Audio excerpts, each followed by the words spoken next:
जिले अपन पूरे कर चुके हैं जी 18 पूरे हरियाणा से। 19वां जिला है अभी, 4 जिले और रहते हैं, गुड़गांव, फरीदाबाद, पलवल और नूंह। 9 साल से इस यात्रा पे हैं और 9 साल की इस यात्रा में बहुत कुछ सीखा। अगर कुछ ऐसा सीखा होता जो नकारात्मक होता तो शायद मैं इस यात्रा को बंद कर चुका होता, लेकिन इस लेवल पर समझ आई बातें कि नहीं, ये यात्रा अभी जारी रखनी पड़ेगी। उसका कारण क्या है कि भीड़ इकट्ठा करते हैं लोग, नॉर्मली लोग इकट्ठा नहीं करते, भीड़ इकट्ठी करते हैं। व्यक्तियों को नहीं समझते, इंसान को इकट्ठा नहीं करते, और ना ही इंसान इन मसलों को समझ के कुछ काम कर रहा है। इसलिए पहले हम इंसानों से बात करते हैं। बहुत से साथियों ने कहा भाई देवेंद्र भाई से मिलने की इच्छा थी, वो मिलने के लिए आ गए। अगर उनके मन में सिर्फ मिलने की ही इच्छा है ना, तो आज मिलके उनका टारगेट पूरा हो गया, बात ख़त्म। भाई उनका तो पूरा हो गया, चलो हम जिस मकसद के निकले वो पूरा नहीं करेंगे, क्योंकि उनकी ज़िंदगी का मकसद वो नहीं है जो मारा है। समझ गए ना जी। जिन भाइयों को, जिन्होंने पहली बार सोचा, मान लो आप में से आप अगर अपने परिवार को लाने की हिम्मत कर पाए ना, तो उसका कारण आपने एजुकेशन वाली ट्रेनिंग सुन ली होगी, ठीक है। तो आपने पता लगे कि मेरे परिवार के लिए कितनी कमाल की चीज़ है, ये आदमी कितने कमाल का है। तो जिस दिन आपको अपने परिवार के लिए वो सामान मिल गया, आप अपना रास्ते निकल लोगे, ठीक है ना। ये एक कॉमन फैक्टर है, ये जो इतने सालों में लगा कि आदमी जो उस संगठन में करने आया है ना, वो जो लाभ लेने आया है, वो लाभ मिल गया, अपना बात खत्म, रिश्ता खत्म, ठीक है, अपना कुआं मिलेंगे तो और बढ़िया। अब मुझे जो काम करने के लिए जिस टाइप के आदमी चाहिए हुए, मैंने जब तक नहीं मिलेंगे, मेरी खोज जारी रहनी चाहिए। अगर आप लोगों की खोज जारी थी इतने साल से, तो मेरी भी जारी है कि मुझे वो लोग चाहिए। कौन लोग? जो दूसरे के बच्चे को अपना बच्चा समझते हो, जिनके भीतर में वो दर्द हो जो मेरे भीतर में है, जो दूसरे को जो समझते हो कि इस सोसाइटी के अंदर जो चीज़ें गलत हैं वो गलत हुई नहीं है, करी गई है। अगर वो गलत करी गई है तो फिर उनको ठीक भी करना पड़ेगा, और ये तय है कि उसमें सिस्टम के अंदर मौजूद कोई व्यक्ति उसको ठीक नहीं करेगा। ना तो पुलिस वाला करेगा, ना तहसीलदार करेगा, ना कानागो करेगा, ना पटवारी, ना डीसी, ना एसपी, ना एमएलए, ना एमपी, वो कुछ नहीं ठीक करेंगे, क्योंकि उनके पास समय नहीं है और ना उनको वो तकलीफ है। देखो, टांग कटने से कितना दर्द होता है, कैसा दर्द होता है, कैसा महसूस होता है, ये केवल वही जानता है जिसकी टांग कट ली हो।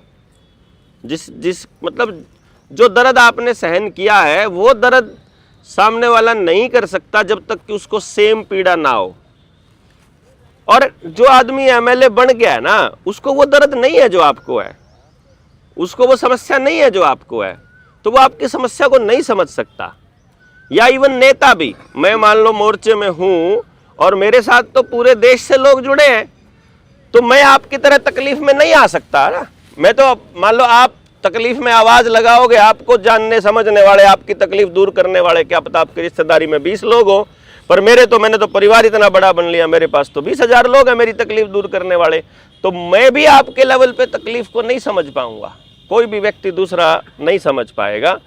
हमारी तकलीफ को केवल हम समझ पाएंगे, और हमारी तकलीफ को दूर भी हम ही कर पाएंगे, दूसरा कोई व्यक्ति उसे दूर भी नहीं कर पाएगा। जैसे एक बच्चे को समझ में नहीं आ रहा, स्कूल में कोई सिलेबस, कोई पार्ट समझ में नहीं आ रहा, तो उस बच्चे को नॉर्मली माँ बाप जब कहते हैं कि तुम क्यों नहीं पढ़ रहे हो, तो माँ बाप कभी समझ ही नहीं पाएंगे कि वो बच्चा क्यों नहीं सीख पा रहा। और उस बच्चे को जब टीचर बोलेगा बेटा करा करो, थोड़ी और मेहनत करा करो, उस बच्चे के साथ और क्या इश्यूज है वो उसको नहीं देख रहा, ना ही समझ पा रहा, जब तक कि हम उस चीज को ना देख पाए। और इसलिए हम ज्यादातर केसेस में हमारा आकलन है, हमारी जो सोच है, वो ज्यादातर लोगों की गलत होती है, क्योंकि हम सब लोग स्थिति को अपनी जगह से ही देखते हैं, अपने ही तरफ से देखते हैं। जैसे कि मान लो फॉर एग्जाम्पल आप जहाँ खड़े हो, आप उधर बैठे हो, तो ये मोबाइल बीच में हमारे रखा हुआ है, तो आप लोगों को उधर वाला चेहरा नज़र आ रहा है, इसका फ्रंट, मुझे नहीं दिख रहा वो। तो मैंने कभी पहले अगर मोबाइल ना देखा हो और मुझे कोई कह दे कि ये जो सामान रखा है ये मोबाइल है, तो मुझे ऐसा लगेगा कि परली साइड भी ऐसा ही होगा यो जैसा इस साइड से है। वो तो हमें पता है कि एक तरफ ऐसा होता है, एक तरफ, तो हम उसको इमेजिन कर लेते हैं, पर जिसे नहीं पता, इसलिए मुझे ये समझ आया कि हमने लोगों को जो समझ देनी है ना, वो देनी है खुद के पर्सपेक्टिव से अलग, दूसरों के एंगल से भी चीज़ों को देखना सीख जाएं अगर हम, तो बात थोड़ी दूर तक जा सकती है। बात का जो समाधान है समस्या का, वो थोड़ा लंबे समय के लिए हो सकता है। एक होता है समाधान हम थोड़े समय के लिए करते हैं, जैसे अंग्रेज़ थे यहाँ पर, हमारे कुछ शहीदों ने लड़ाई लड़ी, उनके खिलाफ आवाज़ बुलंद की, तो वो चले गए और हमें महसूस हुआ, हमें ये एहसास दिलाया गया कि हम आज़ाद हो गए। और हर साल 15 अगस्त और 26 जनवरी पे हमको फिर से रिवाइज़ कर दी जाती है बात, रिवीजन होती रहती है कि हम आज़ाद, हम आज़ाद, हम आज़ाद। लेकिन असलियत में हम आज़ाद हैं कि नहीं, इस बात को समझने के लिए हमें देखना पड़ेगा कि हम अगर अपने निर्णय लेने में आज़ाद हैं तो आज़ाद माने जाएंगे, और यदि हम आर्थिक रूप से आज़ाद हैं तो हम आज़ाद माने जाएंगे। तो आज के टाइम पे अगर बच्चा कहे कि मुझे स्कूल में नहीं पढ़ना है, क्या माँ बाप के पास उसी के लेवल के और 10 स्कूल हैं कि नहीं है? नहीं है, तो मतलब बच्चा आज़ाद नहीं हो सकता। फिर बच्चे को जहाँ माँ बाप डालेंगे वहीं पढ़ना पड़ेगा। क्यों जी? अगर वो आज़ाद नहीं, वो कह रहा है मुझे नहीं पढ़ना है, तो बच्चे को तो माँ बाप कहें कि ठीक है नहीं पढ़ना है तो ये कर ले, वो कहता है मुझे ये भी नहीं करना है, ये नहीं करना है तो ये कर ले, वो कहता है मुझे ये भी नहीं करना है। तो माँ बाप के पास इतने सारे ऑप्शंस हैं क्या बच्चे की ग्रोथ के लिए? क्योंकि सिर्फ पढ़ाई तो काम नहीं आती है ज़िंदगी में, ज़िंदगी में तो बहुत सारी चीज़ें काम आती हैं। मैंने ऐसे परिवार देखे हैं जहाँ पति भी आईएएस है, पत्नी भी आईएएस है, और उनके बीच में झगड़ा सिर्फ इसलिए है कि पत्नी को रोटी बनानी नहीं आती है, क्योंकि मम्मी ने कभी सिखाई नहीं, और पति कहता है मुझे तेरे हाथ की रोटी खानी है, और वो कहता है इतने नौकर रखे हैं तो इनका क्या करेंगे अगर तूने मेरे हाथ से ही खानी है तो। मतलब वो रिश्ता बनाने में नाकाम रहे सिर्फ इसलिए क्योंकि उस लड़की को रोटी बनानी नहीं आती थी, और आखिर में फिर तलाक लेना पड़ा।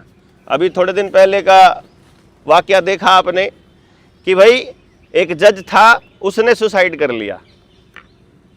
मतलब उसकी पत्नी भी बड़ी अफसर है, उसके घर में आईएएस आईपीएस है, और वो सुसाइड कर लेता है। मतलब पढ़ लिख करके बड़ा अफसर बन जाने से ज़िंदगी आसान हो जाएगी, ऐसी कोई गारंटी नहीं है। इसका मतलब हम एक पहलू पर नहीं सोच सकते, हमें अलग अलग पहलुओं पर ही, सब पहलुओं पर ही बात करनी पड़ेगी। और यदि हम निर्णय लेने में आज़ाद नहीं हैं तो हम आज़ाद नहीं माने जाएंगे। बच्चा अगर पढ़ाई ना करे तो भी जीवन जी सके, वो तो भी खुश रह सके, तो भी सुरक्षित हो, तो भी उसे ताने ना मिले, यदि हम ऐसा समाज नहीं बना पाए तो हम आज़ाद नहीं गिने जाएंगे। और मुझे किसी वस्तु की आवश्यकता है, मैं इस देश दुनिया की सैर करना चाहता हूँ, लेकिन मेरे पास पैसा नहीं है, और मैं सैर पर निकल गया तो मेरे बच्चे भूखे मर जाएंगे, अगर इस बात की चिंता है तो हम आर्थिक रूप से आज़ाद नहीं माने जाएंगे। कम से कम एटलीस्ट हमें वैसा समाज अगर हम बना पाएँ कि भाई एक बच्चे के पिता अगर नहीं रहा और उसका इंतज़ाम मतलब समाज ना कर पाए, तो भी मैं उस समाज को आज़ाद समाज नहीं मानता हूँ। तो ये बात अपने को समझनी पड़ेगी कि भाई मैं क्या करना चाहता हूं और आप क्या करना चाहते हैं। हम सब लोगों का मकसद एक रहेगा तो ही हम सब लोग जो हैं वो इकट्ठे चल पाएंगे। थोड़ा बहुत आगे पीछे हो सकते हैं, जैसे यहाँ से आपने जाना है चंडीगढ़ और मैंने जाना है गुड़गांव, तो अब हम यहाँ से गेट तक तो इकट्ठे चल सकते हैं, गेट के बाद जहाँ तक हमारा रास्ता अलग ना होता हो वहाँ तक भी इकट्ठे चलते हैं, लेकिन एक वक्त आपको अलग होना ही पड़ेगा अगर आपको कहीं और जाना है और मुझे कहीं और। तो इसलिए मैंने फिर ये सोचा, इस यात्रा के दौरान ही ये सोचा, 9 साल के दौरान, कि ऐसा कौन सा मुद्दा लिया जाए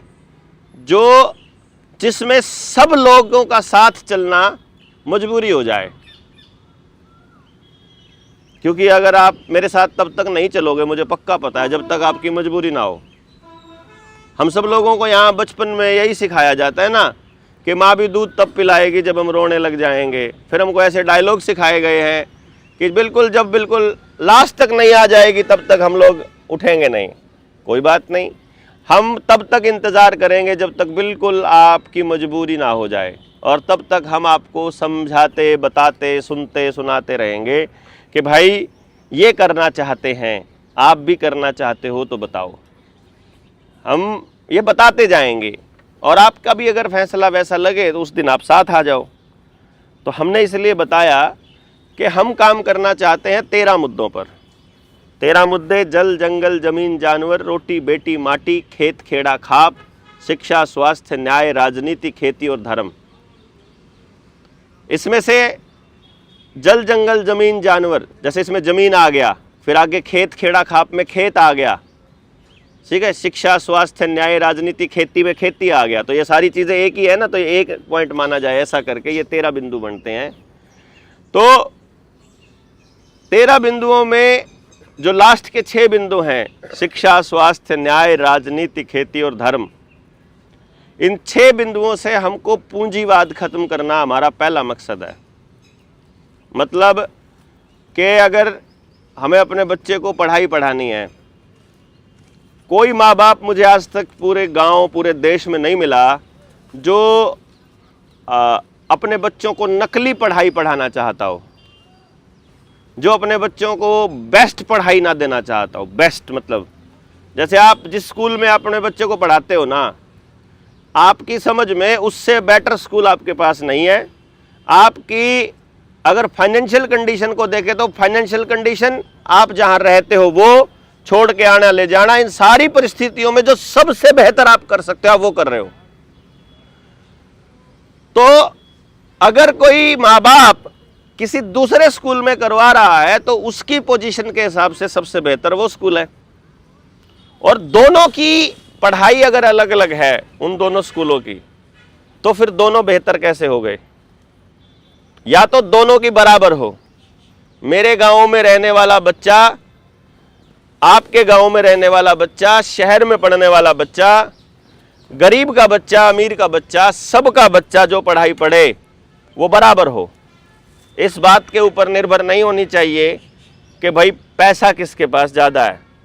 मैं ऐसे एजुकेशन सिस्टम का सपना देखता हूं जहां मतलब पैसा आधार ना हो अच्छी एजुकेशन का, जहां आपके बच्चे में और मेरे बच्चे में फर्क ना हो, जहां किसी के बच्चे में फर्क ना हो, जहां यह माना जाता हो कि सबके बच्चे साझे होते हैं। अगर सबके बच्चे साझे होते हैं तो सब बच्चों के लिए साझा कार्यक्रम क्यों नहीं बन सकता?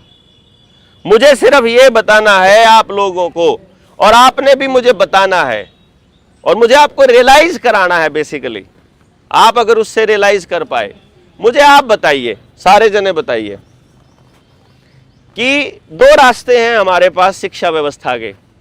एक व्यवस्था है वो कहती है कि मैं अपने बच्चे की पढ़ाई का इंतजाम करूं जहां मैं कर सकता हूं, आप अपने बच्चे का इंतजाम करो जहां आप कर सकते हो, सब अपने अपने बच्चों का इंतजाम करो, रोज लेके आना छोड़ना वो सब काम जिम्मेदारी माँ बाप की। एक दूसरा कॉन्सेप्ट है, एक तो ये तीसरा चल ही रहा है जो चल रहा है, ये तो देख ही रहे हो आप। एक दूसरा कॉन्सेप्ट है जहां हम सारे लोग मिलके बात करते हैं कि भाई देख, मेरे बच्चे में और तेरे बच्चे में कोई फर्क नहीं, चल आ बात करते हैं और देखते हैं कैसी शिक्षा व्यवस्था चाहिए तुझे, बताओ क्या चाहिए हमको। हम कह देते हैं कि बढ़िया पढ़ाई होनी चाहिए। कैसी पढ़ाई को आप बढ़िया कहोगे? किस पढ़ाई को बढ़िया कहोगे? अगर टीचर स्कूल में वो पढ़ा रहा है जो उस बच्चे के जीवन में काम नहीं आना, तो वो पढ़ाई बढ़िया नहीं हो सकती। अगर टीचर वो पढ़ा रहा है जिसमें वो समाज में अपना योगदान देने के काबिल ना बने, शिक्षा व्यवस्था वही है, शिक्षा वही बेहतर है जो उस बच्चे के जीवन, सोच और उसके व्यवहार को बदल दे। शिक्षा वही अच्छी है जो उसे अपने काबिल भी बनाए, अपने परिवार के काबिल भी बनाए और अपने समाज के काबिल भी बनाए। यानी वो जहां हो वो काबिल हो, वो कुछ ना कुछ मतलब उपयोगी हो। अगर वो नहीं बना पा रही तो वो शिक्षा व्यवस्था बेकार है। तो हम एक काम करते हैं, आपका बच्चा भी तो काबिल है, परमात्मा ने पैदा किया, आपका भी काबिल किया, आपका भी, सबका काबिल बच्चा पैदा कर दिया। अब इस काबिल बच्चे को नालायक कौन बनाता है? स्कूल में जो रिपोर्ट कार्ड है वो वही बताता है ना, नालायक है हमारे वाला तो, मतलब। और एक बच्चा ही फर्स्ट आ सकता है, एक बच्चा सेकंड। अगर 40 बच्चों की क्लास है तो एक बच्चा 40वें नंबर पे आएगा, और अगर 1 लाख बच्चा है तो एक बच्चा 1 लाखवें नंबर पे भी आएगा। तो मैं ये कह रहा हूं कि जो पहले नंबर पर आया है वो भी बच्चा खुश रहना चाहिए समाज में, और जो लास्ट है वो भी खुश रहना चाहिए। लास्ट वाला अगर दुखी रहेगा तो वो दुखी करेगा अपनी पत्नी को, अपने माँ बाप को, वो दुखी करेंगे फिर दूसरे बच्चों को, अपने माँ बाप को, वो दुखी करेंगे फिर दूसरे बच्चों को। यानी वो जो एक आदमी का दुखी किया हुआ प्रोसेस है वो सबको दुखी करता चलेगा। क्योंकि मैं दुखी हूं तो मैं दुखी करूंगा, मैं सुखी हूं तो मैं सुखी करूंगा, मैं खुश हूं तो मैं खुशहाली की बात करूंगा, और मैं परेशान हूं तो परेशानी की बात करूंगा। तो जो आखिरी बच्चा है वो भी सुखी रहना जरूरी है। ये बात सोचने की जिम्मेदारी उस माँ बाप की है जो पहले नंबर पे है। क्योंकि पहले नंबर वाले को पता है कि पहले नंबर पे कैसे आया जाता है, पहले नंबर वाले को मालूम है कि पहले नंबर पे मतलब कैसे आया। वो बोला कि भाई पहले नंबर पे तो मैं तो ट्यूशन रख रखी थी, मैंने तो बढ़िया बड़ा स्कूल रख रखा था भाई, अब ट्यूशन तो फिर मारे के भी रख भाई, ना ट्यूशन क्यों रखे, तो ट्यूशन रखने की जरूरत क्यों पड़ी, क्योंकि स्कूल में नहीं पढ़ता। तो जब स्कूल में पढ़ के वो पूरा ना पढ़ पाया, और मेरे वाला स्कूल में पढ़ा था, तो फिर तेरे वाला इशार कैसे हो, या तेरे वाले को तो एक्स्ट्रा सपोर्ट मिली। वो तो नकली होशियारी है। वह तो असली होशियारी क्या है कि हम सब लोगों को एक मास्टर ने पढ़ाया, उसमें से जिसको बात ठीक समझ में आ गई वो होशियार माना जाना चाहिए, जिसको नहीं आई उसको एक्स्ट्रा सपोर्ट का क्या मतलब। फिर उसको जो नहीं आया है वहां से आगे कैसे लेके जाना, इसका प्लान होना चाहिए। तो इस पे जब हमने चर्चा करी गाँव से, तो और फिर मेरी तो एजुकेशन की ट्रेनिंग किस ने करी है, आप में से करी है क्या किसी ने एजुकेशन वाली? शिमला वाली करी है, एक होगी शिमला वाली।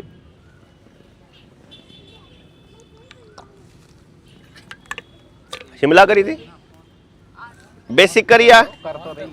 हाँ, तो जब आपने ये ट्रेनिंग करी, अगर किसी ने अगर समझ लिया एजुकेशन सिस्टम को, तो इसका मतलब ये आ जाएगा कि हमें ये पता लग सकता है कि अगर इस बच्चे को पैदा किया है परमात्मा ने, तो परमात्मा ने कुछ सोच समझ के पैदा किया है कि इसको क्या गुण दे के भेजा है, या बड़ी होकर क्या करेगी जीवन में, समाज में। और मुझे पैदा किया है तो मेरा भी कुछ ना कुछ तय करके भेजा है। अब ये समाज का मुद्दा है, समाज तय करेगा कि मेरा जो बच्चा है उसको उसका टैलेंट मिले कि ना मिले। क्यों जी? अगर व्यक्तिगत निर्णय ले लिया समाज में बच्चों की शिक्षा का, तो सिर्फ अमीरों के और मजबूत लोगों के बच्चे ही पढ़ पाएंगे, फिर गरीब का बच्चा नहीं पढ़ पाएगा कभी भी, अगर पैसों पे आधारित शिक्षा हो जाएगी। पर हम ऐसा कर लेते हैं गांव में कि आपके जितने बच्चे हैं सारे ले आते हैं यहाँ गांव के बीच में, कि ये 1000 बच्चे हैं हमारे पास। अब हम तय करते हैं कि 1000 बच्चों को असल जीवन में क्या चाहिए। आपने थानेदार बनाना होगा, ठीक है, आप अपने ले जाओ, आप वाले ने जो बनाना है ले जाओ, जिन्हें जो बनाना हो ले जाओ। अब रह गए वो जो इस विचार के हैं, जो उस बच्चे को उस दिशा में लेके जाना चाहते हैं जिसके लिए वो बच्चा पैदा हुआ। बच्चे का टैलेंट पता लग गया, हमें पता लग गया कि हमारे गांव में भाई 25 तो हैं प्लेयर, 60 हैं म्यूजिशियन, 70 हैं मतलब आर्टिस्ट, और इतने हैं हमारे पास पैदाइशी वकील, इतने हैं हमारे पास पैदाइशी मतलब अलग अलग टीचर्स, जो जो काम करने के लिए बच्चा पैदा हुआ है। अब इन बच्चों को तैयार करने के लिए या तो हम भेजें इनको किसी बड़े शहर में सीखने के लिए सारों को, या बड़े शहर से टीचर बुला लें। एक आसान कौन सा रहेगा? सारे जने मिलके एक टीचर को बुला लो। अगर एक नया टीचर बुलाना है, गांव में 1000 घर हैं, 1000 घर, और हमें 1 लाख रुपए सैलरी वाला टीचर बुलाना है बाहर से, तो तो 100 रुपये हिस्से में आते हैं जी, कुछ भी नहीं आते। क्यों जी? मास्टर वैसे 10-10 हज़ार रुपये में मिलते हैं, इस हिसाब से 10 रुपये में एक मास्टर आ जाएगा। क्यों? 1000 घरों में 10 रुपये में एक टीचर आ जाएगा, 10,000 वाला। अगर 10 टीचर लाने तो 100 रुपये लगेंगे, सिर्फ 100 रुपये महीना लगेगा आपका खर्चा। अभी हम खर्चा कर रहे हैं 5,000 रुपये महीना एक बच्चे पे, 6,000 रुपये महीना एक बच्चे पे, ठीक। अच्छा, वो टीचर क्या पढ़ाएगा? जो उसको सिलेबस उसने दे रखा वो नहीं, जो उसको सरकार ने या फिर डिपार्टमेंट ने दे रखा या उसके प्राइवेट स्कूल के मालिक ने दे रखा वो नहीं। वो सिलेबस पढ़ाएगा कौन सा? क्या पढ़ाएगा? जो गांव के लिए जरूरी है, जो उस बच्चे के लिए जरूरी है कि ये बच्चा ये काम करने के लिए पैदा हुआ तो इस बच्चे के लिए ये तैयारी करनी है, ये गांव तय करेगा। और हर बच्चे की पढ़ाई के बाद जब वो बच्चा पढ़ चुका होगा, जितना उसने पढ़ना होगा पढ़ लेगा, उसके बाद उस बच्चे को समाज में स्थापित करने की, यानी उसका रोजगार की गारंटी देने की जिम्मेदारी हम सब की। तो व्यक्तिगत अपने अपने बच्चों पे काम करना बेहतर या सारे जनों का मिलकर सभी बच्चों पे काम करना बेहतर, ये आप बताओगे? क्या कहते हो जी? अपने अपने पे लगे रहो, सारे मिलकर करा। अगर आप सारे मिलके करा तो भाई आप हम 100 लोग मान लेते हैं अपने आप को कि ये 100 लोग हैं। अब हमने प्लान कर लिया कि आपके बच्चे में और मेरे बच्चे में कोई फर्क नहीं। हमने ये सोच लिया कि हम सब लोग करेंगे सब बच्चों के लिए। अगर सब के लिए करेंगे तो बाय चांस हमारे में से एक माँ बाप गुजर जाए, क्या तब भी करेंगे बाकी के लोग? करना चाहिए। तो हम ये नियम बना लें कि एक माँ बाप के जेल में जाने से, टांग टूटने से, मरने पिटने से कोई फर्क पड़ने वाला नहीं है। वो बच्चा पूरे गांव का बच्चा माना जाएगा और उसके लिए पूरा गांव प्रयास करेगा। और यदि वो पूरा गांव प्रयास करेगा तो वो बच्चा पूरे गांव का बच्चा माना जाएगा। जब वो बच्चा बड़ा होगा वो क्या अपने गांव से मुंह मोड़ पाएगा? आज के टाइम पे तो क्योंकि बच्चे को क्या फीलिंग है, मैं अपनी मेहनत से बनाऊं, तो बड़ा होने के बाद ना तो कोई डीसी अपने गांव का करता कुछ भी, ना कोई मंत्री करता, ना कोई एमएलए अपने गांव का करता, क्योंकि उसके गांव ने कोई योगदान किया ही नहीं उसके बड़ा होने में, उसके परवरिश में। कर तो फिर भी माँ बाप ही रहा है, लेकिन अब उस बच्चे को यह मालूम है या माँ बाप को भी यह मालूम है कि मेरे बच्चे के पास और 99 माँ हैं और 99 बाप हैं। अगर हम दोनों माँ बाप उसके ना रहे तो भी, तो वो बिल्कुल निश्चिंत होकर के समाज की लड़ाई लड़ सकता है। फिर गांव में कुछ भी गलत हो रहा हो फिर वो लड़ सकता है। आज आपकी सबसे बड़ी टेंशन क्या है? वो कहते हैं ना कि हर कोई ये कहता है कि भगत सिंह होना चाहिए लेकिन दूसरे के घर में। उसकी एक्चुअल सच्चाई ये है कि उसको भगत सिंह बनने से दिक्कत नहीं है, उसको दिक्कत इस बात से है कि भाई अगर मुझे कुछ हो गया तो मेरे बच्चों का क्या होगा। सबसे बड़ी दिक्कत उसकी ये है, और दिक्कत नहीं है उसकी। वो 8वीं क्लास में था मेरा बच्चा, 6-7 साल पहले की बात बताता हूं मैं आपको। मुझे भी थोड़ा डर लगता था कि यार जिस सिस्टम के खिलाफ हम चले हैं कल को पता नहीं क्या होगा, बीच रास्ते कुछ हो जाए तो मैंने उससे बुलाया एक दिन, 8वीं में था। मैंने बुला करके उससे पूछा, मैंने कहा विनी एक बात है पूछना चाहता हूं। मैं कहा हाँ। मैं कहा हाइपोथेटिकल क्वेश्चन है, सोच कर बताना कि तुम क्या करोगे, ऐसे मतलब इमोशनल मत होना। बोला ठीक। मैं कहा मान लो कल को मैं और तेरी मम्मी हम ना रहें, हमारे साथ कुछ हो जाए, तो तू कैसे सरवाइव करेगा? तो सोचा है? तो उसने कहा सबसे पहले तो ये इतना बड़ा खर्चा हो जाएगा, ये मकान है किराए वाला, ये मैं छोटा मकान ले लूँगा, छोटा कमरा ले लूँगा, पहले तो बड़ा खर्चा ज़्यादा है। उन्हें कैलकुलेट किया। मैं कहा ठीक है। फिर क्या करेगा? जो गाड़ियाँ हैं ये बेच दूंगा क्योंकि अभी मुझे चलानी नहीं आती। 8वीं में था वो, मैं जब काबिल होऊंगा तब करूँगा। फिर उस पैसे का क्या करेगा? तो उसने बताना शुरू किया कि वो पैसा को मैं रखूँगा सेविंग में या फिर मैं इन्वेस्ट करूँगा उसको कहाँ पे, कि जैसे मुझे कुछ सामान बनाना आता है, मुझे कॉफ़ी बनानी आती है, चाय बनानी आती है, मुझे लेमनेड आता है, मुझे रोटी सब्जी भी आती है, तो मैं ये भी बना के खिला सकता हूँ, इसका भी पैसा मिल सकता है। मैं दूसरे बच्चों को पढ़ा भी सकता हूँ, मुझे पढ़ाना भी आता है, तो मैं वहाँ से भी पैसा कमा सकता हूँ। मैं अपने साथियों को और को खेलना सिखा सकता हूँ, प्लेयर हूँ, तो वो उससे भी काम चल जाएगा। मैं कोच साहब को बोल दूंगा कि अभी मेरे माता पिता नहीं है तो मेरे को ना अभी फ्री करा दो, जब मैं बड़ा हो जाऊंगा तो फिर मैं पैसे चुकता कर दूंगा। तो मैं अपना पढ़ाई के लिए क्या करेगा, स्कूल की तो फीस मेरी लगती ही नहीं है, स्कॉलरशिप पे मैं आता ही हूँ, तो इधर से मैं अपना खर्चा तो चला ही लूँगा, कोई दिक्कत नहीं है। तो चला लेगा मैं अपना खर्चा, बस चला लूँगा, बस मैं फ्री हूँ, टेंशन फ्री हो गया मैं। भाई तो अपना खर्चा चला लेगा और मन ने क्या टेंशन है फिर, क्योंकि बच्चा अगर 8वीं क्लास में इतनी कैलकुलेशन करके मुझे बता रहा है बिना इमोशनल हुए, तो मतलब वो प्रैक्टिकल भी करने को तैयार है। मैं निश्चिंत हो गया। इसीलिए उस भाई की बात का जवाब मिला कि मैं समाज के भरोसे निश्चिंत नहीं हुआ था कि कल ने समाज मेरा साथ दे। आज तो दे देगा समाज साथ, आज तो कोई दिक्कत नहीं है, लेकिन उस वक्त नहीं था। बहुत लोग मिले, लोगों ने बहुत साथ दिया, बहुत भगत सिंह निकले हैं भाई। भगत सिंह के नाम पे कितने संगठन है, गामा में जाके पता करियो। भगत सिंह युवा क्लब, भगत सिंह फलाना क्लब, भगत सिंह ब्रिगेड, भगत सिंह ये वो पता नहीं क्या क्या है कि नहीं। 6 महीने के बाद, साल के बाद उनकी लड़ाइयाँ क्या थी, पैसा कौन खा गया, अखबार में फोटो किसकी छप रही है, नाम अपना कौन चमका गया है जी। यही तो लड़ाइयाँ हैं। दया कर देखो सारे संगठनों की, किसी संगठन में इससे बाहर लड़ाई नहीं मिलेगी आपको, सिर्फ यही लड़ाई। तो गांव जिसने सपोर्ट किया था उन बच्चों को, वो क्या सोचेगा कि सारे ऐसे हैं। 35-40 साल से पॉलिटिशियंस झूठ बोल रहे हैं, ऐसे ऐसे यहाँ खड़े हैं झंडे वाले, ये ऐसे ऐसे झंडे वाले झूठ बोल रहे हैं, संगठनों वाले देश बदलने का नारा दे रहे हैं, हर पॉलिटिकल पार्टी वाला नारा दे रहा है। इसलिए हर नए क्रांतिकारी को शक की नजर से देखना शुरू किया समाज ने, इसलिए साथ नहीं देते भाई, क्योंकि भरोसा टूटा हुआ है, क्योंकि भरोसा नहीं है। मैं 9 साल से लगा हुआ हूं, 9 साल से मैंने सोसाइटी के किसी एक व्यक्ति को आज तक ब्लेम नहीं किया कि समाज नहीं साथ देता। मैं नहीं कहता, जिस आदमी के ऊपर या जिस आदमी को मैं भरोसा दिलाने में कामयाब हो गया उसने दिल से साथ दिया।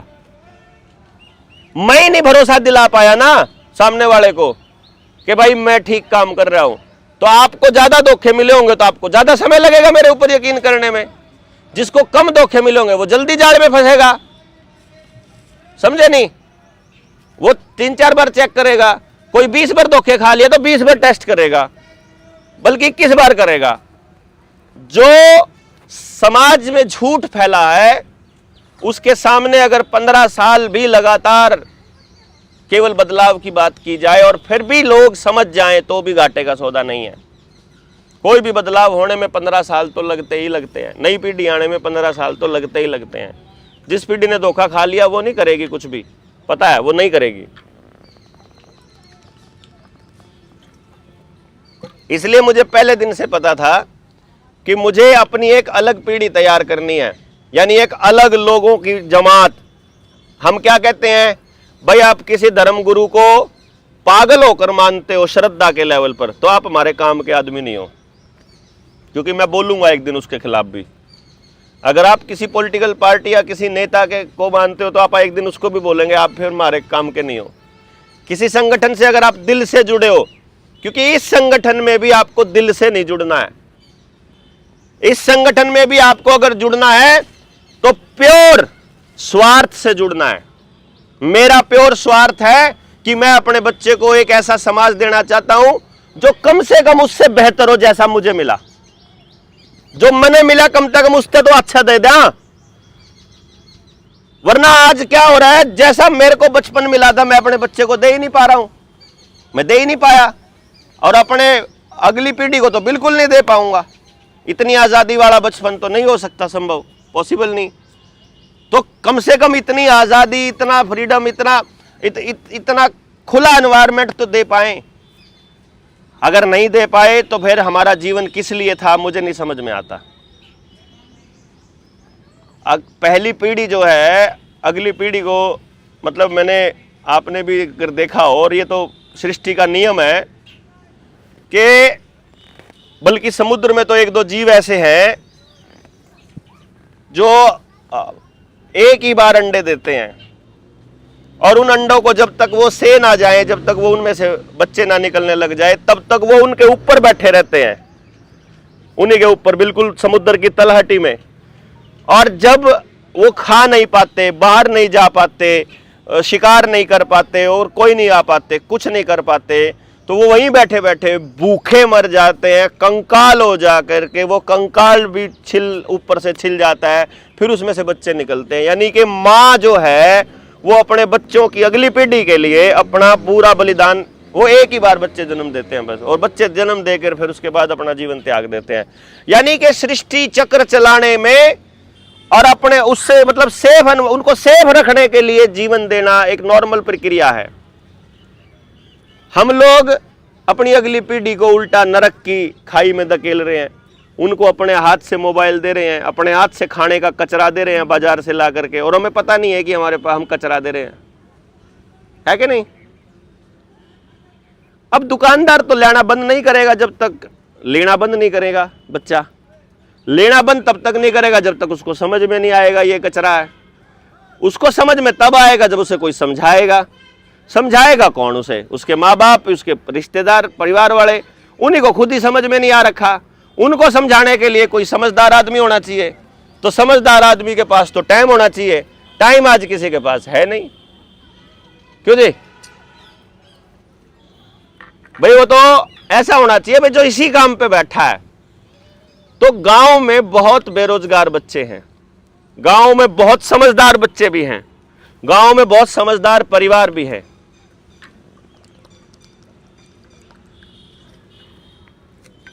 यदि उन समझदार परिवारों को या उन समझदार बच्चों को समझ आ जाए कि मेरे गांव के लिए क्या बढ़िया है, और उसने ये तय कर ले कि मैं सिर्फ पहला टारगेट लेके चलता हूं, पहला कदम, कि 3 साल तक सिर्फ बोलूंगा और कुछ नहीं करता, चाहे किसी को समझ में आए चाहे ना आए। दुकानदार है आप में से कोई? दुकान है किसी की? हाथ खड़ा करना, किसी की है तो। एक ही दुकानदार है। दुकान जब करते हैं, अगर दुकान का आपने दुकानदारों से बातचीत की हो या दुकानदारी का पुराना अनुभव हो, तो मैं जितने लालाओं से मिला, मुझे ये नॉलेज मिला कि किसी भी दुकान को एस्टेब्लिश होकर के आगे बढ़ने के लिए पहले 3 साल कंपलसरीली लगातार दुकान चल जाए, तो उस दुकान को ये मान लेते हैं कि अब ये चल जाएगी। गलत है कि सही है? सही है। 1000 दिन का टारगेट होता है, मतलब 1000 दिन तक अगर एक चीज लगातार दिखती रहे तो वो स्थापित हो जाती है। अपने को तो 4.5 साल हो लिए, और आप में से बहुत से लोग हैं, मैं पक्का कहता हूं, गारंटी से कहता हूं, जिसने आज से 3 साल पहले सुना था और वो आज मिल पाया है। कौन कौन? हाथ खड़े करियो। ये देखो, 3 साल पहले सुन लिया था और ये आज मिल पाए हैं। 3 साल लग गए न मेरे पान तक, और हमें क्रांति करनी है 15 दिन में, है? मिलने के लिए 80 की स्पीड पे आए। 9 बजे का टाइम था, हम 10 मिनट थी, 10 बजे में जब चले थे वहां से, आंख नहीं खुली, पार्टी बढ़ती रही, चलते रहे। यहाँ के बस में पहुंच गए। मैं ये इसलिए कह रहा हूं 3 साल लगे ना, देखो आपको, मतलब आप इसी बात से अंदाजा लगा लो। आज किसी को बात समझाना चालू करोगे तो उसको समझ में आके घर से निकलने में 3 साल लगेंगे। दूसरी तरीके से भी कह सकते हैं कि हम 3 साल में नहीं मिल रहे हैं, आप मिलने आए हो जब हम निकल पाए। हाँ, ये भी आप कह लो। जब हमने कदम उठाया। इसका मतलब गांव में भी हमें ही जाना पड़ेगा। जिसको समझ में आ जाएगा वो कदम पहले उठाएगा। ज्यादा भड़क उसी को लेनी पड़ेगी, ज्यादा सिरदर्दी उसको लेनी पड़ेगी जिसके समझ में आ गया।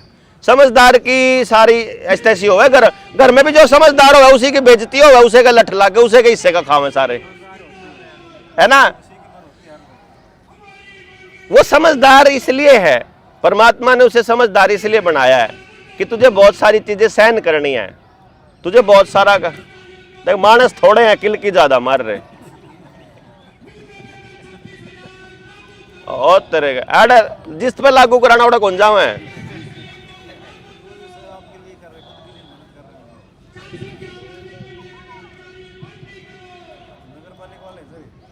सफाई वाले होंगे। मैंने जाके यहाँ पूछा, हम लोग सब दिखाया आप मीटिंग के बारे में, मुझे पता नहीं कौन कौन करते हैं। सर मैंने सर के पास कॉल किया, यही खड़े थे हम भी। ठीक है,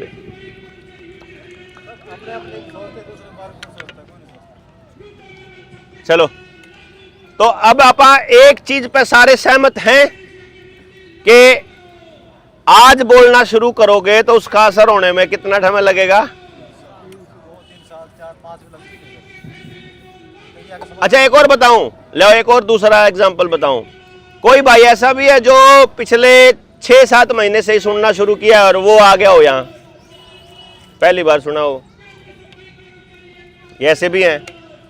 अब ये कौन लोग हैं? इन्होंने 2.5 साल से किसी और को सुना होगा, ऐसे ही व्यक्ति को इन्होंने पहले किसी और को सुन रखा होगा, इन्हीं विचारों के व्यक्ति को, सेम विचार। वो ये नहीं है कि ये 6 महीने में आ गए हो, सुना था किसी पहले किसी को? राजीव दीक्षित को, राजीव दीक्षित को सुना था ना? हाँ तो सुन लिया, राजीव दीक्षित को सुन लिया, अब वही विचारों को आगे लेके आप जा रहे हैं। हाँ तो 2.5 साल में सुन लिया, 6 महीने आप सुन लिया, इसीलिए जुड़ने की कोशिश की कि वहाँ नहीं मिल पाए, कम से कम यहाँ जुड़ जाओ, है कि नहीं? मीन्स बात यही है कि बात समझ में जब आ जाए, बात पल्ले जब पड़ जाए, उस पल्ले पड़ने के लिए पहली कंडीशन है कि उससे पहले लगातार 2-3 साल तक वो बात सुन के तब ट्रस्ट होता है कि यार बात ठीक होगी। वैसे राजीव दीक्षित साहब ने सारी बातें वो पहले ही बता दी थी आपकी तरह। हाँ, ऑन रिकॉर्ड है। उस टाइम लोगों का वो अलग नजरिया था, ना ना ना, तो आपकी अवेलेबल है ये सारा। उस टाइम नहीं थी, आज भी यूट्यूब वगैरह नहीं चल रही थी, एक ही नजरिया है। प्रचार का किसी भी देश में कहीं पर भी कोई कितना ही प्रचार करता हो, जब वो जिंदा है तब तो ये कहेंगे इलेक्शन लड़ना होगा, इसने अच्छा धंधा है डोनेशन इकट्ठी करने का, पैसे करता होगा, कोई और लालच होगा, फिर जब मर जावे तो फिर न्यू पुतले लगा करें। मेरा विचार भी सर यही था पहले, हाँ कुछ दिन बाद ये भी इलेक्शन लड़ेगा। लोगों का ये रहता है, फिर 24 के इलेक्शन के बाद थोड़ी हिम्मत सी बढ़ेगी ना, ठीक है ये तो। मैं 16 में जब घर से निकला तो लोगों को यही लगा था कि वो 2019 के चुनाव की तैयारी कर रहा है। फिर 19 के चुनाव के बाद लगा तो 20 में भी लोगों को लगा कि ये 24 के चुनाव की कर रहा होगा। अब जिन लोगों को आज नया नया सुनने को मिलता हूं तो उनको लग रहा है ये शायद 29 की तैयारी कर रहा होगा। कोई बात नहीं, मतलब सबकी अपना अपना सोच है, कोई उससे कोई नहीं लिख सकता। मेन जो एजेंडा अपना यहाँ खड़ा होने का, बैठने का है आज, वो ये है जी कि हर गांव में 50-100 आदमी हैं जो हमारी बात सुनते हैं और सहमत हैं। गांव गेला 100 आदमी हैं जो अपने बच्चों के एजुकेशन सिस्टम पे काम करना चाहते हैं, जो अपने गांव में व्यवस्था को बदलना चाहते हैं, जो अपने जीवन को सुधारना चाहते हैं।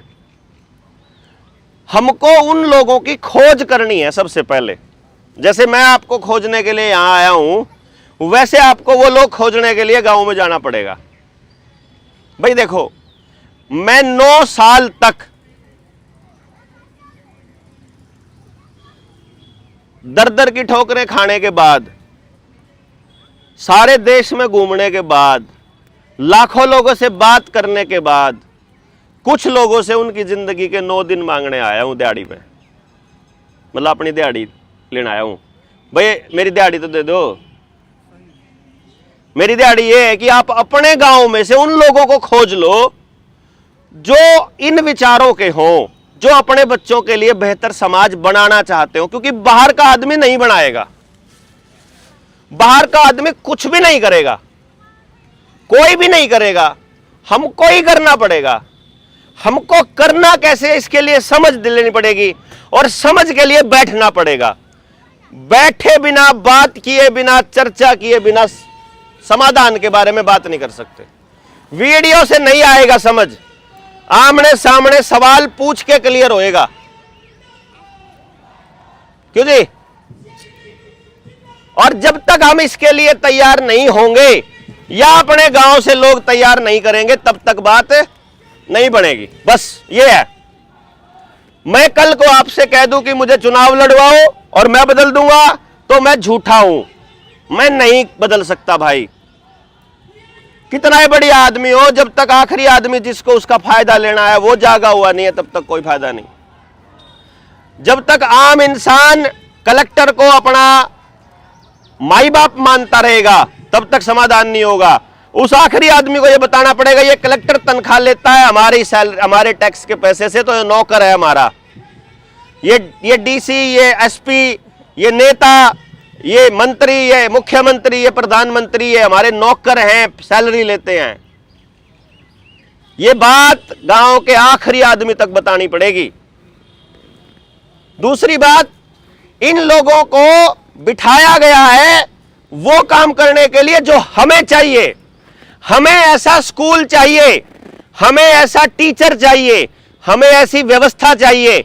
ये आवाज लगाएगा गांव, और अगर 30 दिन में वो व्यवस्था देने में नाकाम हो जाए एजुकेशन डिपार्टमेंट, कलेक्टर, एसडीएम, मंत्री, तो हम सिरे से अपने लेटर के अंदर लिखेंगे कि 30 दिन में यदि तुम ये व्यवस्था देने में नाकाम, तो हम ये मान लेंगे कि तुम निकम्मे हो, नकारा हो, इस कुर्सी पे बैठने लायक नहीं हो, फिर अपनी व्यवस्था हम अपने हाथ में ले लेंगे। मास्टर अपने तैयार कर लेंगे यार, हम क्या दिक्कत है? मास्टर अपने तैयार करने में क्या दिक्कत है? आज के टाइम पे पैसे वाला आदमी या जमीर वाला आदमी सरकारी स्कूल के अंदर अपने बच्चे को इसलिए नहीं भेजता क्योंकि वो उस स्कूल को गरीबों का स्कूल सोचता है, क्योंकि वो स्कूल को सरकारी स्कूल सोचता है, क्योंकि वो सोचता है कि वहां तो सिर्फ खाना खाने के लिए, मिड डे मील लेने के लिए जाता है बच्चा। जिस दिन उन गांव के लोगों को यह पता चल जाएगा ये जमीन तुम्हारे बाप दादाओं ने दान दे रखी है, तुम्हारी जमीन है, ये तुम्हारे पैसे से बना था पहली बार स्कूल, ये स्कूल तुम्हारे पुरखों ने बनाया था, तुम्हें किसी प्राइवेट आदमी की जेब भरने की जरूरत नहीं है, तुम्हें जो चाहिए यहीं पैदा कर लो ना। जितना पैसा तुम फूकते हो, मेरे गांव से 22 करोड़ रुपया जाता है प्राइवेट स्कूलों की जेब में। 22 करोड़ यहां अपने गांव के स्कूल में बढ़ाओ, संगमरमर का बना लो, चाहे उसने ताजमहल बना लियो 5 साल के अंदर, 100 करोड़ बनता है 5 साल में। 100 करोड़ में तुम कैसा स्कूल बना सकते हो? लगाओ हिसाब, 5 साल का जो बेफजूल खर्चा अपने गांव पे लगा दो। क्यों जी? अब तो सारे के सारे कमा कमा के बाहर भेज रहे हो पैसा गांव से। हमें पैसा रोकना है गांव के अंदर, हमारा पर्पज है गांव का पैसा बाहर नहीं जाएगा भाई किसी भी चीज के लिए। और वो व्यवस्था बनाने में हमें 5 साल लग जाए, 15 साल लग जाए, लेकिन प्रयास ये रहेगा पैसा गांव में रोकना है। बताओ कैसे रोके? जा रहा है भाई, रुक नहीं रहा, बताओ कैसे रोके? चर्चा करेंगे ना बैठ के चौपाल में, कैसे रोकना। हमें ये समस्या है, दूर कैसे होगी बताओ? ये समस्या है, दूर कैसे होगी बताओ? ये समस्या दूर कैसे होगी बताओ? दूर करेंगे ना लग के, समस्या दूर, खत्म, तो रास्ता बन जाएगा। क्यों जी? रुकावट बीच में से हटते ही रास्ता बन जाएगा। रुकावट पे ही बात नहीं कर रहे हैं आप, पहली 4 मीटिंग में डर जाते हैं। गांव में जिस दिन मीटिंग करने लगोगे ना और गांव इकट्ठा होने लगेगा, सबसे पहले खतरा होगा जो पॉलिटिकल पार्टी के पालतू कुत्ते गांव में रहते हैं, जो उनका पटका पहन के रखते हैं पॉलिटिकल पार्टियों का, जो ये कहते हैं हम तो फलानी पार्टी के यहां खानदानी, वहां उन खानदानियां की सत्ता हिलती है फिर, क्योंकि उनकी सत्ता हमारे टूटे रहने से है। हम बर्बाद रहने में, हम कमजोर होंगे तो ही तो उनके आगे माई बाप करेंगे। क्यों जी? तभी तो वो हम लोगों को खरीद पाएंगे। अगर वो हमारी वोट की कीमत 500 रुपए रख सकते हैं, जिस दिन वो हमें वोट के लिए 500 रुपए देने आए और गांव का जो गरीब से गरीब आदमी उसने 1000 रुपए देगा, उल्टा भेज देगा, जा दफा हो, ले 1000 रुपए ले, तू उल्टा जा, तेरी ये वोट बिकाऊ नहीं है। उस दिन थोड़ी ना वो उसको खाम खाई की, उसको थोड़ी फिर वो फ्री के 5 किलो अनाज में बका पाएगा। 5 किलो अनाज कितने का? 100 रुपए का, 100 रुपए कीमत, मतलब 100 रुपए का अनाज लेने के लिए लाइन में लगे रहते हैं 5-5 घंटे तक। राम राम जी, लगे रहते कि नहीं लगे रहते? और इतिहास में लिखा जा रहा है, हमारे पोता पोती को कहा करेंगे अंग्रेज कि तुम्हारे बाप दादा साले भिखारी थे, 5 किलो अनाज के लिए लाइन में लगे रहते थे, 5 किलो अनाज हमसे लिया करते थे रोटी खाने के लिए। हैं? 2-2 बार 10 किलो, हाँ खाली करना है ना। देश में भूखमरी जल्दी लाने के लिए कोटा खाली किया जा रहा है। वहां से एफसीआई के पास जितना अनाज है वो खाली कर दो एक बार, फिर कह देना है ही नहीं अनाज, दे दिया, सब दे दिया। आप सोच के देखो, गांव को जब आप ये बताओगे कि कागज में ये एंट्री हो रही है कि आज फलाना सिंह 5 किलो अनाज ले रहा है, तो 50 साल बाद वो रजिस्टर उठा करके हमारे पोता पोती को वो बताएंगे कि तेरे दादा 2026 में इतना भी जुगाड़ नहीं था कि परिवार को पाल सके, 5 किलो अनाज हम देते थे। आंकड़े कह रहे हैं जी, 80 करोड़ लोगों को हम दे रहे हैं। बताओ गलत है कि सही है? कहेंगे नहीं। गांव में बहुत से लोग ऐसे हैं जो 5 किलो अनाज लेते तो हैं, खाते नहीं, डंगरों को डाल देते हैं। पता है उनको केमिकल है इसमें। आधे से ज्यादा लोग हैं ये। अरे भाई कुछ लोग ऐसे जो लेते ही नहीं उससे, फिर कोटे वाला कहता है जी गूठा तो लगा जाना, आपका आया हुआ है पैसा अनाज, है कि नहीं ऐसे लोग? और जमींदार है, बड़े बुलेट है, बड़ा ट्रैक्टर है, बड़ी कोठी है, वो अनाज लेते नहीं लेकिन अंगूठा लगा के आते हैं। अगर आप अंगूठा लगा के आते हो तो इसका मतलब आप ये मान रहे हो कि आपका ब्योत नहीं है 5 किलो अनाज का, आप 5 किलो ले रहे हो। वहां आप ये नहीं लिखते साथ में कि मैं लेंदा नहीं गूठा गूठा लाऊं, गूठा लगा दिया मतलब ले लिया, तो उसका यानी वो कहेंगे मैं राव फलाने सिंह का बेटा था। वाह बेटा देख तेरे रजिस्टर में एंट्री, तेरा दादा लिया करता 5 किलो अनाज, भिखारी की औलाद है।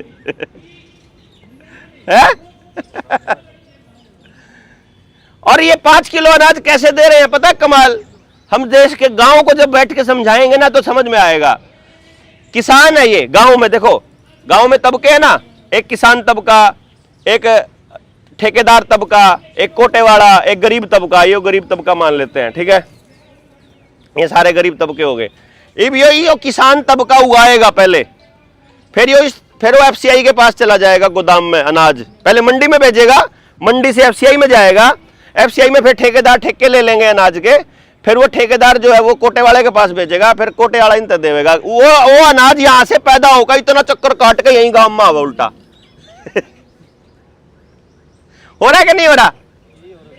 मतलब यार अगर तुम्हें ये देख लो किसान के पास अनाज पड़ा है, तुमने गरीब को देना है, इसको हर महीने 5 किलो देने की बजाय साल का अनाज यहां तक ठा के गांव में दुआ दो ना है।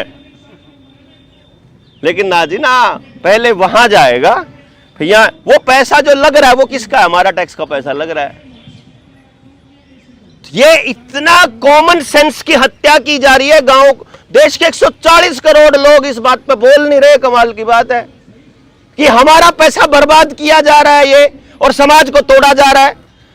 पैसा अनाज, देखो अनाज किसान का, टैक्स का पैसा देश की जनता का, और क्रेडिट ले रहा है हरामखोर एक आदमी अपने जोड़े पे फोटो छपवा के कि मैं दे रहा हूं।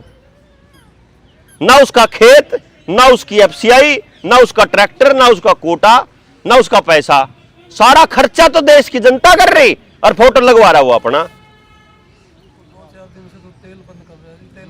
मतलब सोच समझ सकते हो इस बात को? आप इस गेम को समझो कि भाई गांव को समझाना है कि अगर तुमने इनका उगाया ही लेना है तो इन्हीं से ले लो ना सीधा, कम से कम भाई भाईचारा तो बना रहेगा थारा।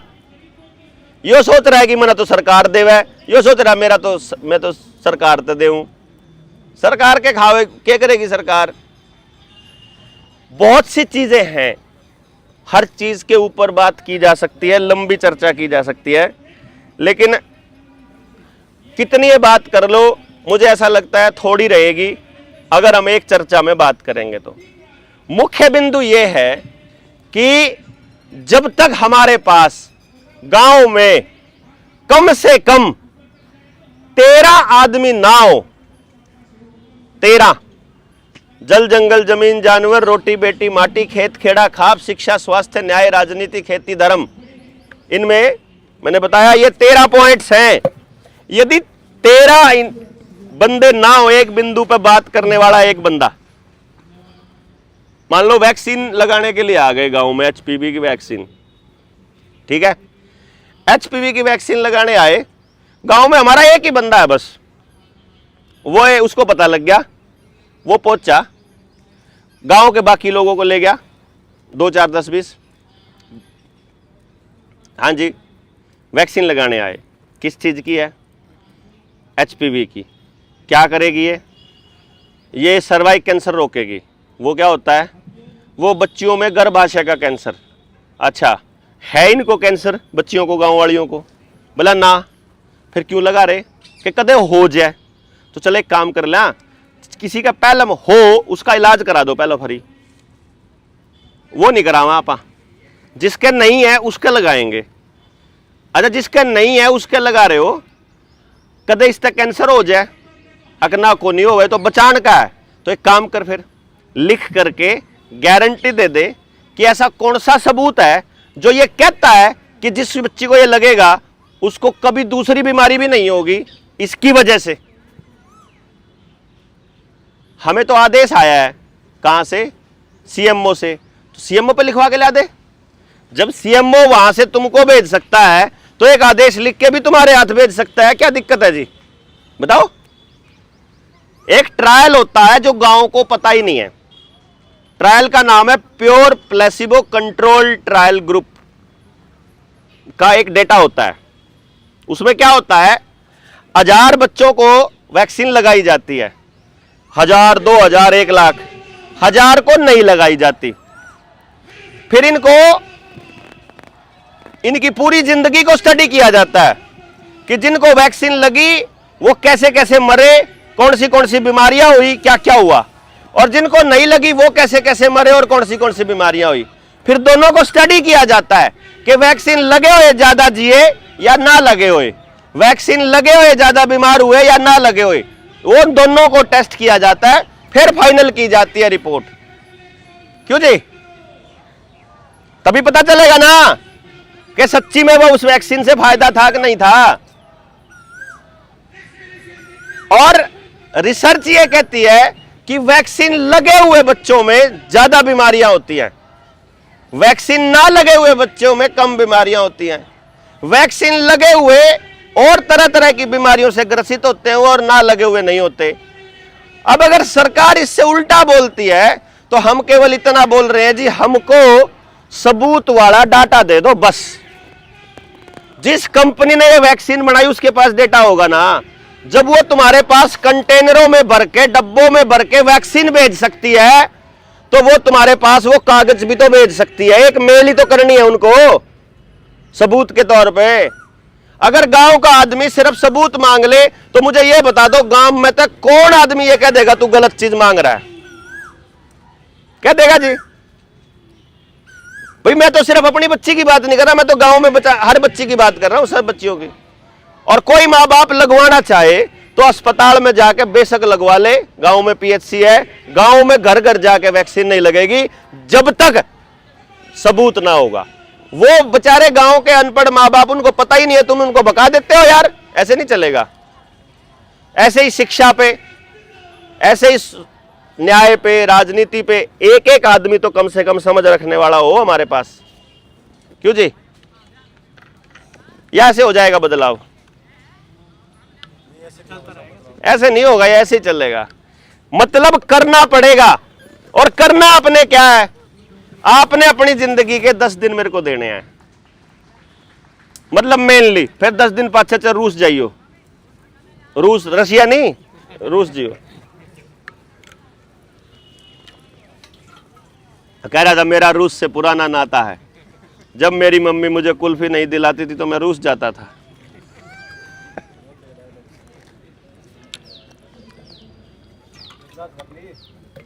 तो जी ये 10 दिन में आपको क्या करना है, जो आपकी जिम्मेदारी है, यदि आप ये कर पाओ तो 10 दिन में आपको क्या हो गया,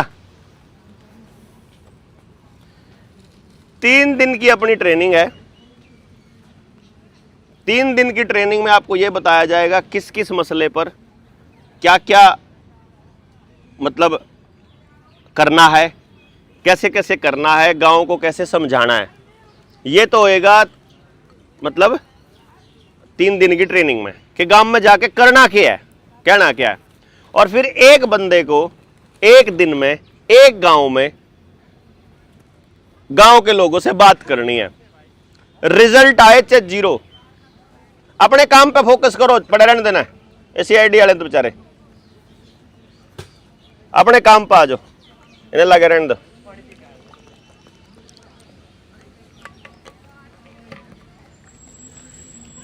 क्यों जी? एक बंदे को एक दिन में एक गांव पे बात करनी है, सिर्फ बात करनी है, चाहे कोई ना मानो। जैसे अब अपन बात करने आए आपसे, आप इसके बाद चाहे दोबारा ना आइयो, आप चाहे कुछ मत करियो, क्या दिक्कत है जी?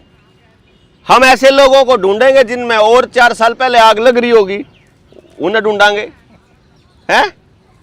जिन जो कर पाएगा वही कर पाएगा, जिसके कारण की आग होगी वही करेगा, बाकी कोई नहीं करता। गांव में भी पहले से आग लगे मानस हैं। असलियत में तो हमको गांव में से एक ही चाहिए आग लगा मानस, पर टारगेट हम 15-20 का दे रहे हैं। असलियत में तो एक ही चाहिए। आप सोच के देखो कि मैं दौड़ रहा हूं अकेला पूरे देश में, केले ने इतना खेल बिगाड़ रखा इनका है। अगर गांव में एक बोलने वाला हो जाएगा ऐसा ही, तो गांव के लोगों को समझ में आने में टाइम नहीं लगेगा, ज्यादा कुछ नहीं लगता टाइम। मैंने देख लिया, प्रैक्टिकल करके देख लिया, अपने गांव में, दूसरे गांव में। यहाँ आपके महेंद्रगढ़ के गांव था, वहाँ टेली के पास, उसमें भी मैं 2018 में 1 महीने तक प्रोजेक्ट चलाया था। तो मैंने देखा था गांव बदलने के लिए तैयार पड़ा है, बिल्कुल रेडी पड़ा है, कोई उस एंगल से समझाने नहीं गया बस।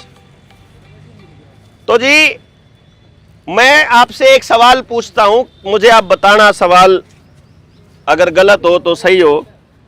भाई सवाल ये है, क्या महेंद्रगढ़ रेवाड़ी जिले में, हम रेवाड़ी में बैठे हैं, क्या रेवाड़ी जिले में अगर हम आवाज लगाएं कि जनता सरकार मोर्चा या देवेंद्र बल्हारा इस मिशन पे अपने गांव-गांव में जागरण करना चाह रहा है, और जो अपने गांव पे काम करना चाहते हैं वो लोग, मतलब या जो अपने शहर पे या अपने घर पे किसी पे भी काम करना चाहते हैं, वो लोग 3 दिन के लिए एक जगह पे बैठेंगे वार्ता करने के लिए, ट्रेनिंग करने के लिए।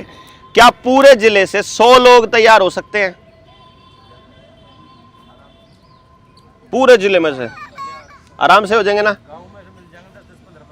गांव में से 10-15 नहीं, हमें जिले से 100 चाहिए, आराम से मिल जाएंगे। तो आपको क्या करना पड़ेगा उसके लिए? जो आपकी जानकारी में है, मोर्चे से जुड़ा या मोर्चे से सहमत या देवेंद्र भाई से सहमत, बस आप उससे ये पूछ लो, तू 3 दिन देने को तैयार है क्या? 14, 15, 16 जून को है अपनी मीटिंग, ट्रेनिंग जुलाना में। हाँ जून को, आज तो कितनी होगी, 15 तो आज हो ही गई, 1 महीना है हमारे पास, 16 होगी ना। 14, 15 और 16 को जुलाना में, जींद में, जुलाना में, ठीक है? बताओ हो जाएंगे जी 100 मानस रेवाड़ी से? तो आपके सर्कल में 4 जने होते हैं, 4 के 4 मैसेज कर दो अशफाकुल्ला खान को, अगले 4 मानस फिर कर दो, अगले 4 मानस फिर कर दो।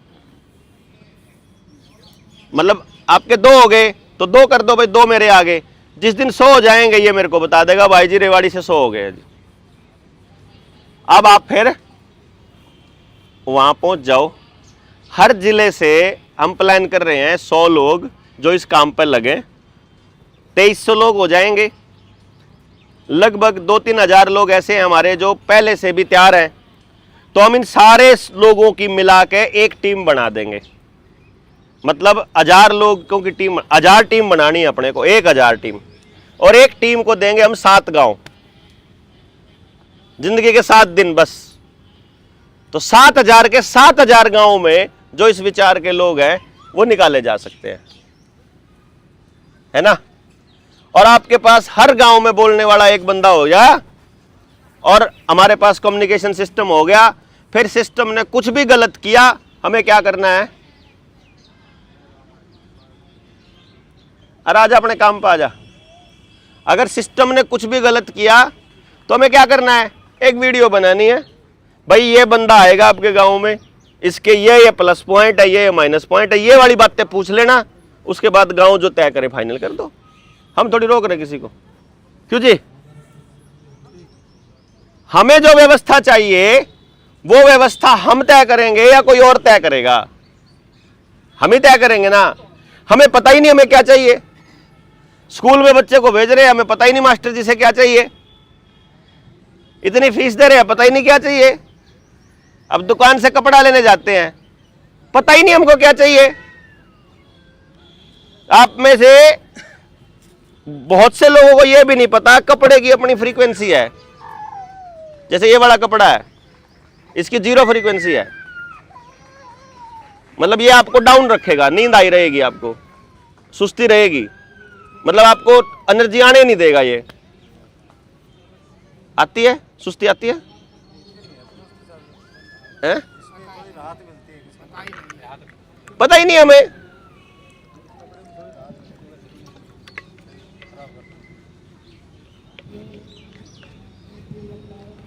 कौन सा पॉलिएस्टर से क्या है, कॉटन से क्या है, मतलब कौन से कपड़े का क्या रोल है, कौन सी आवाज का क्या रोल है, कौन से पेड़ का क्या रोल है, मिट्टी का क्या रोल है, सीमेंट का क्या रोल है, घर का क्या रोल है, डिजाइन का क्या रोल है,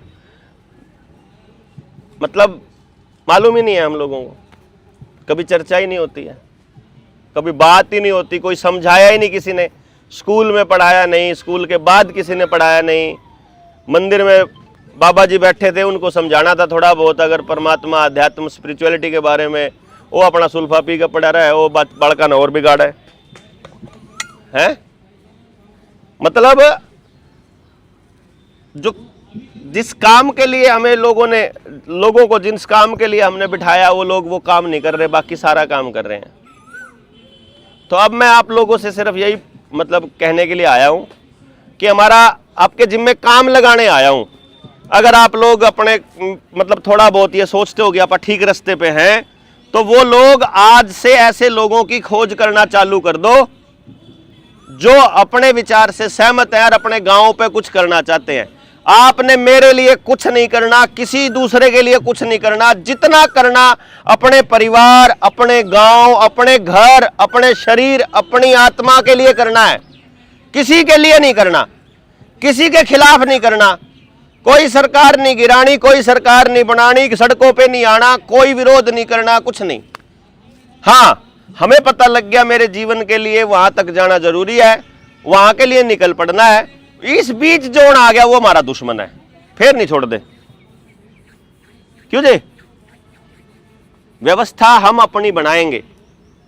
और थोड़ा सा जब आप ट्रेनिंग में आओगे तो आपको थोड़ा और कहानी का पता चलेगा कि खेल मतलब कैसे हम लोग आगे बढ़ेंगे, कैसे काम किया जाएगा।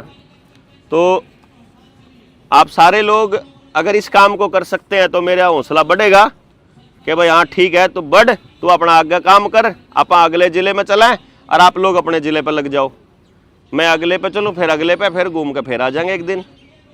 क्यों जी?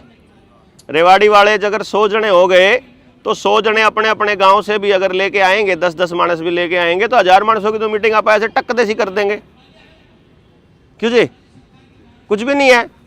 और वैसे ही हमारी बात बहुत दूर तक जान लग रही है, बाद में तो बहुत पब्लिक आने वाली है अपने पीछे, बहुत पब्लिक हमसे नहीं कंट्रोल होनी है, हमको मालूम है। इसीलिए बहुत आराम आराम से कि पहले सॉलिड मानस तो ढूंढना, तो वो काम आप कर देंगे। ठीक है जी, हो जाएगा। आप में से कोई पहले ट्रेनिंग कौन सी ले चुका? कोई जज्जर नाट, वो तो मीटिंग थी। आप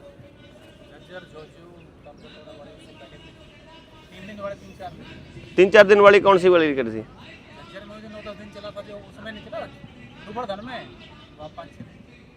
गांव में गए थे? हाँ। तो देखो कितना परेशान है गांव पूरा। हाँ हाँ, सब जगह वही हाल है। कर लोगे जी? तो आप रेवाड़ी के लिए अलग नंबर ले लें आपका, इसने पीछा छोड़ दे इसका।